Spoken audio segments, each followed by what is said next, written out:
Hello everyone, welcome back to the TJOmega channel for day 1422 of our daily content grind.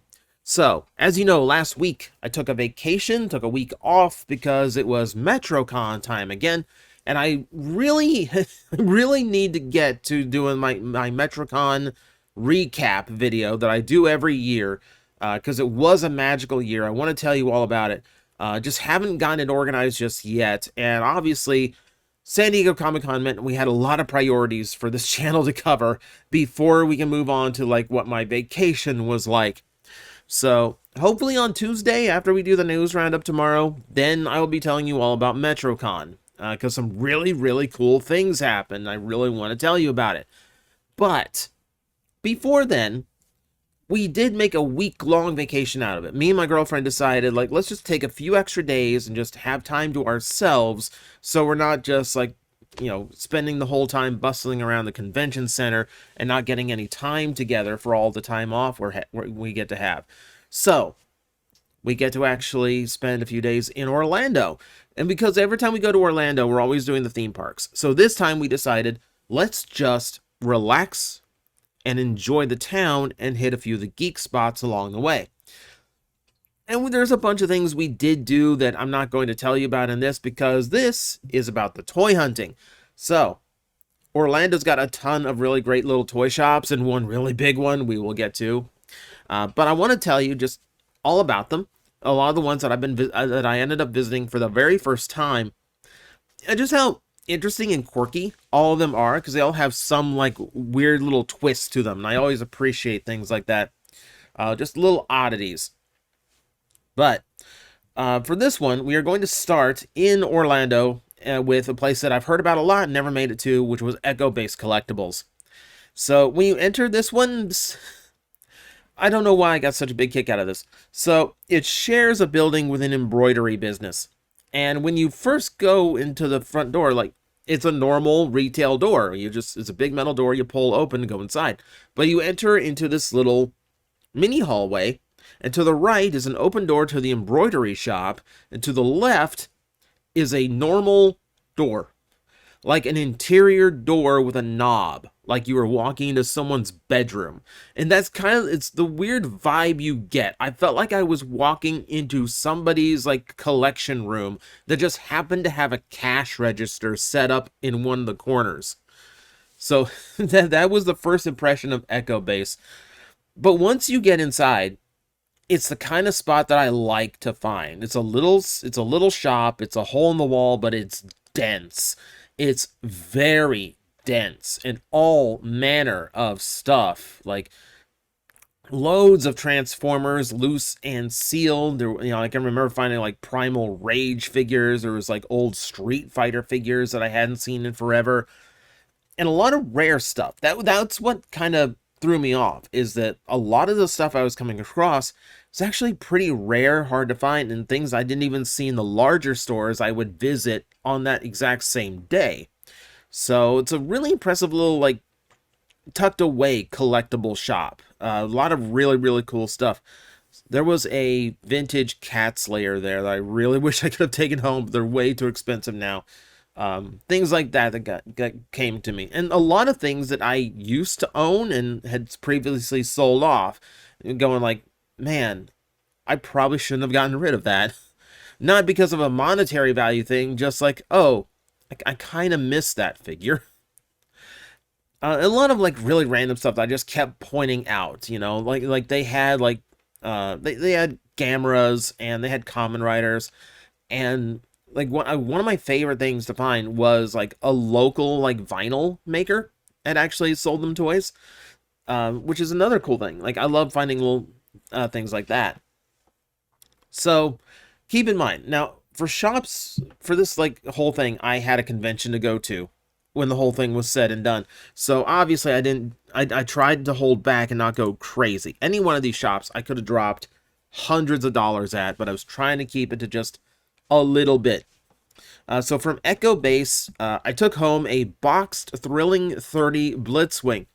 Now, my recent Blitzwing video I did made me realize I don't have my original one anymore, and there are aspects of that toy I actually genuinely like. I can acknowledge that it is a problematic toy.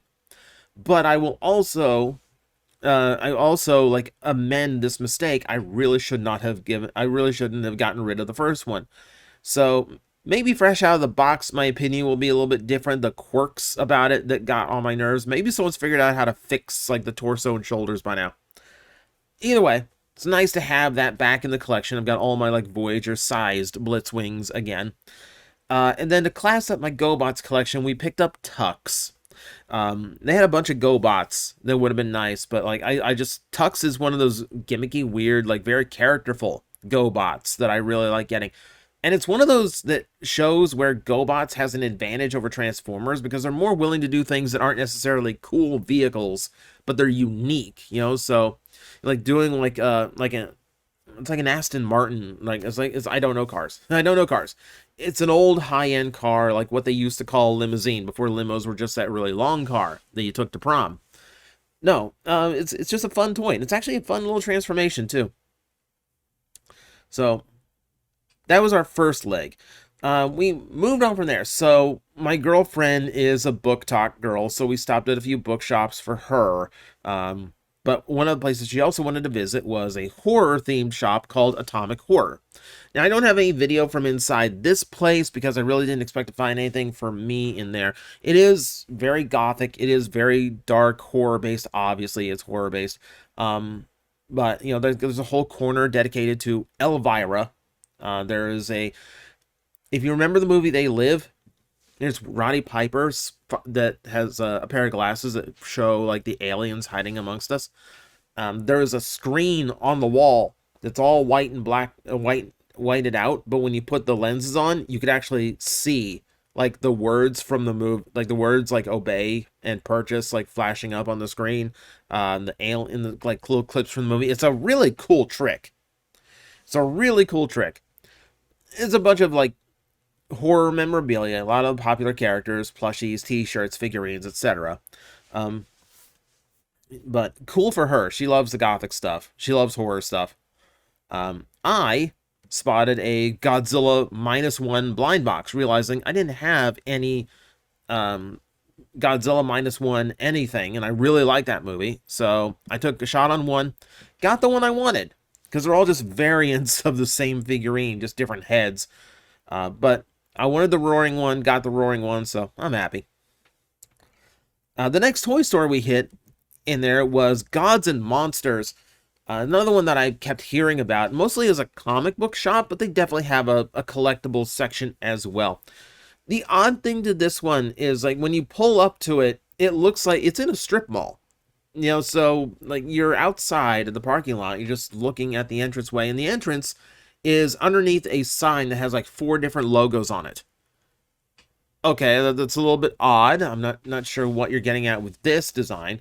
You go in, and it opens up into like this little area that feels like an actual mall, like an indoor mall, with like display windows out front. Like, it was weird. It's weird to explain. Hopefully I remembered video of it. So yeah, it's like an outlet mall on the outside. And then when you walk in, there's this area that just kind of looks like a slice out of like a normal mall. And I wasn't prepared for that. It was very bizarre. But once you go inside, it's a very long, very deep store. And is very much dedicated to its comic book selection. They did have a ton of comics and issues and all that. And the collectibles are pushed closer to the back. They're kind of interspersed. And it's a nice, fair collection. It's not like an astounding amount of toys and collectibles, but there's a few anime things. There's some vintage stuff. They take, it's a smattering, I would call it. Like, it's just like a smattering of just random stuff. And there are some really good finds there. There was some really neat stuff that, like, I wouldn't mind taking away if I wasn't trying to watch my budget for this entire trip. But it's a very cool, like, it's one of those stores where you just walk all the way to the back and walk all the way to the front, make one long loop to see everything. In the very back, there's actually a door to was essentially a speakeasy, just like a hidden bar that is all Fallout based. So that was kind of cool. It was like we were there like 1 in the afternoon. So like I don't drink, so I wouldn't do business in there anyway. Just kind of peeking my head in and like, yeah, okay, this is actually kind of neat. Um, Neat little tucked away thing, but like with no one there, it's 1 in the afternoon. No one's boozing yet, so nothing to really film to show it off. It's just kind of it's another little quirk of the place, which again makes it a little bit more fun. So if you've watched the channel for long enough, you know I collect sealed Beast Wars figures. So this is the one place on the entire trip that actually had a sealed Beast Wars toy I didn't own, and that was Stink Bomb. So he'll be joining the walls soon. It's a it's a weird thing to realize that I think I have most of the basic Transmetal 2s now, because they seem to be some of the least desired of all Beast Wars toys. Not surprising, because none of them were in the cartoon. And they are their own weird little bunch of figures, but like I tend to like a lot of them. So Stink Bomb has been added. I have to do a tally. Now it's like a little micro collection. I need to do a tally of like which ones are left that I don't have. I will let you know how that goes. So if I'm in Orlando, there's no way I'm not going to take a trip north to Longwood. And we were already halfway there, just with all the other exploring we were doing during the day. So we ended up all the way at Acme Superstore. I've talked about this store before. I did like a little meet and greet thing here when TFCon was in Orlando. A lot of fun. I love this place. This place is enormous. The only quirk to this place is the fact that it's gigantic. It's one of those places that started off as a little shop in a strip mall, and then eventually became so big and successful they overwhelmed the entire strip. It's kind of what every little hole-in-the-wall toy store wishes they could do. They advertise over 1 million items in stock. That is not an exaggeration. There is an enormous amount of that is comic books, but just figures upon figures upon figures, tons and tons of rare, weird, out there toys, domestic, import, literally anything I could want. I could probably find something of it here. You have an entire wall dedicated to just Marvel that goes on forever. And opposite of that is a wall just like it for DC. It just never ends. You've got a section for like Lego. You got a section for used and sealed Lego. You've got a wrestling section. You've got a G.I. Joe section. You've got like a whatever section you want.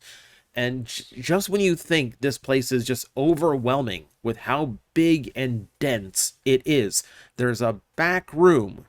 There's a back room with all your trade paperbacks for comic books, as well as prop toys like lightsabers, keyblades, etc.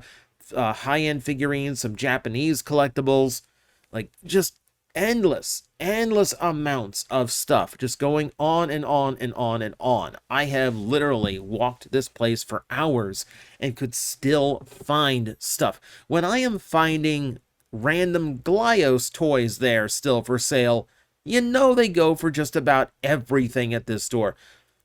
The challenge with Acme is not blowing my entire budget, because I easily could. So I went in thinking to myself, I'm going to treat this the same way as everything else. There's no, like, it's a lot of toys, but a lot of it's just things I like to look at. Nothing that I would actually go out of my way to buy, because it's just ridiculously expensive and I still have a convention to go to.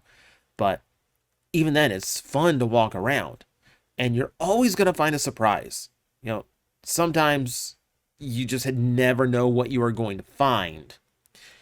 This was no different. So I'm gonna go to the next slide now. If you follow me on Blue Sky, which you all should, because it's Twitter but nice, you've already seen it. But let's just say, like, I own something I never thought I would ever see, let alone own.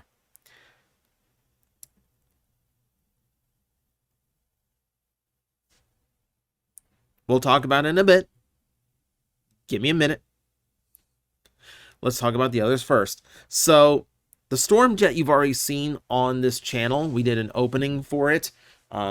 Is the one RID toy I never had. I got the entire RID 2001 collection, but Stormjet always eluded me, so we finally finished that off. We finally sealed that hole in my experience as a collector. Good toy, but there's some parts on it that have definitely aged and need a little bit of TLC in order to work properly again. The Blitzwing, yeah, it's kind of like a Blitzwing trip, huh? So that's the platinum version, the one that is, for whatever random reason, they decided to recolor completely, and it's in, we assume it's in homage to Flywheels, who is also both a tank and a jet, though I don't know, I've never completely bought that as an excuse. Yes, the color scheme's the same. I believe, no, I was gonna say the alt mode colors are flipped, but they're not. No, it's a stretch. It's a stretch to think they repainted Blitzwing into Flywheels for some reason. But it seems to be the only thing we can come up with. It's a nice color scheme, don't get me wrong. I always imagine, like, if he had taken Rodimus Prime's offer at the end of 5 Faces of Darkness to join the Autobots, this would have been the color scheme of, like, Autobot Blitzwing. But that's just my headcanon. It's one of the few headcanons I have. Let me have it. Okay. The big black box in the room. So, yeah, that is a Onyx Primal, the BotCon exclusive from 1996. One of the oldest BotCon exclusives there is. Ridiculously rare. Even under normal circumstances, ridiculously rare. But this is the dealer's exclusive. So we know that 1,200 Onyx Primals in total were produced. How many of them were actually distributed, we don't actually know. I'm not sure there are even 1,200 people at said convention, because this was extremely early. This is like year 3 or 4 for BotCon. This was extremely early in their lifespan. But the dealer version, it's numbered, though we don't know what the highest number is, so we don't know how many of them were distributed this way. But it's exclusive packaging, still comes with the tech spec card inside, and the figure itself has an extra Tampograph stamp on the back indicating that it is the dealer exclusive version. It is rare in the way that Chase Funko Pops are rare, in that it is the exact same toy, but they've added a stamp to it, so now it's worth a lot more. But genuinely, yeah, it is one of the rarest BotCon toys there is, especially because we don't know the exact numbers it was released in. Even like going back to the original, we know roughly around 400. I don't know what it was. I don't remember the exact number. So it's only a few hundred. There's only a few hundred, but we know how many G2 breakdowns were produced for the first ever BotCon exclusive. So this is an even lower number than that. And we're not entirely sure how low. But it is exceptionally rare. This is a grail level piece for Beast Wars collectors. I looked up online what this thing goes for before I decided to pull the trigger on this. Yeah, this can go for like $700 or more. And this is a completely sealed, 100% complete version of the toy. Even the box is in great shape. They don't, like, there's no knockoff produce of this. I checked for that. It's just straight up, it's the authentic thing. Their asking price was $250. Even me trying to be very reserved with my purchases, even then, I'm like, that is a find, and I'm not leaving without it. I will go without a few prints and keychains from MetroCon if it means taking this home. So yeah, like I didn't go in expecting to walk out with one of the rarest pieces that would be in my collection, but here we are. Here we are. I own a genuine Holy Grail piece. And it's kind of amazing. I got it for low enough. There's even a sick thought in my head of going like, it'd still be worth more than you paid if you opened the bag and reviewed it. Oh my god, you imagine, oh my god, the balls I would have to actually desecrate such, one of the rarest BotCon piece by opening the baggie and reviewing it and risking a breakage on a 30-year-old toy. Oh my god, but there's that sick part of my brain that's going, do it, do it. But no, it's gonna find a nice place. I'm gonna find a nice way of displaying it as part of like my more impressive section of my collection. So that's mostly the Orlando visitations. So before we got into Tampa for MetroCon, we made one more stop, and this is a place I was at last year for the first time ever. Big Redhead Toys. This is a place I meant to visit often. This is just down the road from the hotel that I stay at for MetroCon every year, so I was thinking, like, why have I never gone here before? The first year I intended to go to said store is the year I got into my car crash on the way to MetroCon. Wrecked my car 10 minutes away from the convention after driving 2.5 hours without an issue. That's how luck goes.